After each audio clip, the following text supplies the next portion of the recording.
여러분들 안녕하십니까? 그리스도인TV 김유선 목사입니다.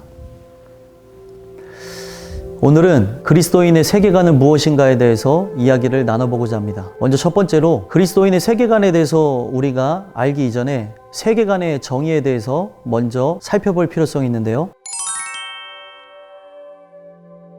세계관이 무엇이냐? 세상 세자에 경계할 계자에 볼관자로 세상을 보는 눈을 의미합니다. 세상을 보는 눈은 인간이 살아가면서 태어남과 동시에 인류가 형성한 문화를 경험하면서 시대적으로 또 상황적으로 또 환경적으로 국가에 따라 또 자신의 계급에 따라 또 자신의 위치에 따라 살아가면서 세상에 살아가는 사람이라고 하면 어느 누구나 자연스럽게 형성되는 것을 의미합니다. 그래서 세상을 바라보는 이 눈은 결국에 우리의 삶을 살아가며 많은 부분에서 우리의 의지와 또 결정과 그 욕구의 실현으로 나타나는 것을 볼 수 있는데, 흔히 이 세계관에 대해서 많은 사람들이 설명할 때 세계관은 세상을 보는 창이다, 세상을 보는 안경이다, 이렇게 얘기합니다. 우리가 세상이라고 하는 것을 거시적인 관점, 초월적인 관점에서 접근하여서 바라본다고 할 때 많은 사람들은 전능자의 위치에서 바라봅니다. 그리고 생각하고 판단하고 또 그것에 따라서 우리가 결정하고 살아가는 것을 우리는 볼 수가 있는데, 이것을 보면서 인간은 이 세계관의 한계를 느껴야 되는데, 우리는 어찌할 수 없이 이 세계에서 태어나 살아가는 존재로서 우리가 갖고 있는 이 세계관은 제한적이라는 사실입니다. 세계를 바라본다 라고 했을 때 어떤 짜여진 틀에 의한 그 창으로 세상을 바라본다고 할 때 분명 그 창에 비춰진 세상을 볼 때는 제한적일 겁니다. 안에서 바깥을 바라보는 입장에서 볼 것이고, 또 바깥에서 안을 들여다보는 입장에서 바라볼 때도 제한적일 수밖에 없습니다. 그래서 흔히 세계관에 대해서 많은 사람들이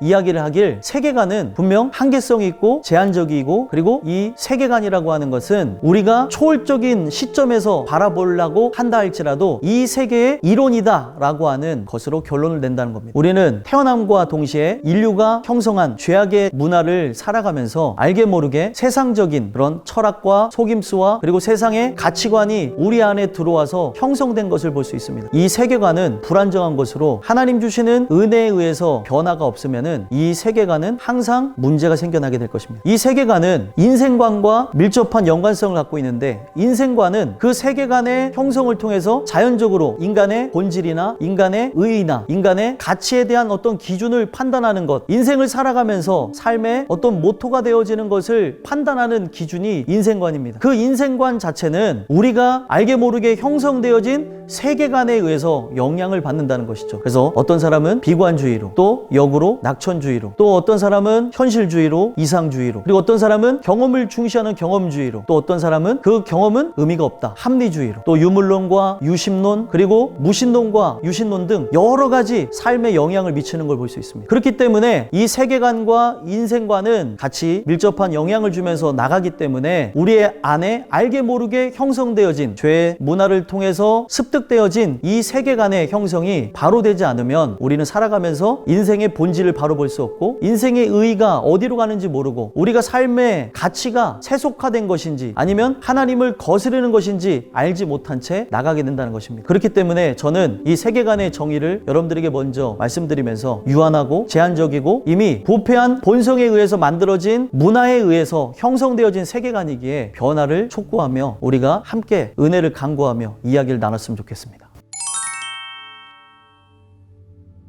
그렇다면 그리스도인의 세계관의 정의는 무엇일까요? 그리스도인의 세계관이라고 한다면, 그리스도인이라고 하는 말 자체부터 살펴봐야 되는데, 그리스도인은 그리스도가 내 몸 안에 살아계시고 그리고 체화되어졌다는 것을 의미하는 것입니다. 그러니까 내 안에 들어오신 그리스도를 통해서 세계를 바라보는 눈이라고 할 수 있는 것이죠. 그렇기 때문에 이것을 조금 더 구체적으로 살펴보면, 하나님 나라 자체이신 예수 그리스도께서 내 마음에 오심을 통해 우리 유한한 인간은 거듭남을 통하여서 신생을 경험하게 되어지고요, 이 신생과 함께 바로 예수와 연합되어진 자로 둘이 연합하여 한 몸을 이루며, 예수 그리스도는 바로 신랑의 위치로, 바로 우리는 신부의 위치이자 그리고 하나님의 백성의 위치에서 바로 그리스도의 가치관이 우리 안에 들어오게 되는 것입니다. 그래서 그리스도의 가치관이 바로 우리 안에 세워진다는 것을 성경은 바로 그리스도 위에 세운다. 바로 그리스도가 반석이시요 반석 위에다가 우리를 세워야 된다라는 것을 성경 속에서 의미하고 있고요. 그리고 우리가 잘 아는 골로새서 2장 5절 6절의 말씀을 보게 되면 우리가 그리스도 예수를 안에 받은 다음에 그 안에서 행하여 교훈을 받고 자라난다고 하는 말씀이 있습니다. 그러니까 예수 그리스도의 품으신 생각, 품으신 마음, 그분이 갖고 계신 바로 이 세상을 향해 바라보는 눈, 그 가치관이 우리 안에 들어온다는 것이죠. 예수와 한 몸을 이뤘기 때문에 우리에게 나타나는 현상인 것입니다. 우리는 그것을 경험하는 것을 통해서 이제 그리스도께서 세상을 바라보는 눈을 가지고 이 세계를 바라본다는 것을 의미하는 것입니다. 그렇기에 오늘 우리가 하나님의 나라가 임한 자로 그 나라의 백성으로서 분명 이 땅에 우리가 살고 있지만 하늘에 속한 자로서 바로 이 세계를 바라보는 눈, 바로 그게 그리스도인의 세계관인 것입니다. 그렇기 때문에 예수가 품으셨던 그 거룩한 그 의지와 그리고 그 가치에 따라 하나님의 영광을 위해서 살아가게 되는 거죠. 보통 인간은 어떻게 살아갑니까? 자기 안에 있는 육신의 정욕, 안목의 정욕, 이생의 자랑을 따라서 자기의 욕구를 따라서 어떤 결정을 하고 자기의 만족과 기쁨을 위해서 살아가게 되어지지만 바로 그리스도가 체화되어진 하나님의 백성, 하나님의 신부는 하나님의 뜻을 위해서 살아가게 된다는 것입니다. 여러분들과 제가 바로 그리스도인의 세계관이 우리 안에 정립되는 그 역사를 통해서 저와 여러분들이 이 세계를 사랑하시고 오늘도 하나님이 택한 백성을 구원하시고자 그들을 향해 은혜와 사랑을 베푸시는 하나님의 거룩한 눈으로 또 하나님의 뜻을 이루는 바로 하나님의 사역을 감당하는 자로 바라보게 되는 눈들이 열려졌으면 좋겠습니다.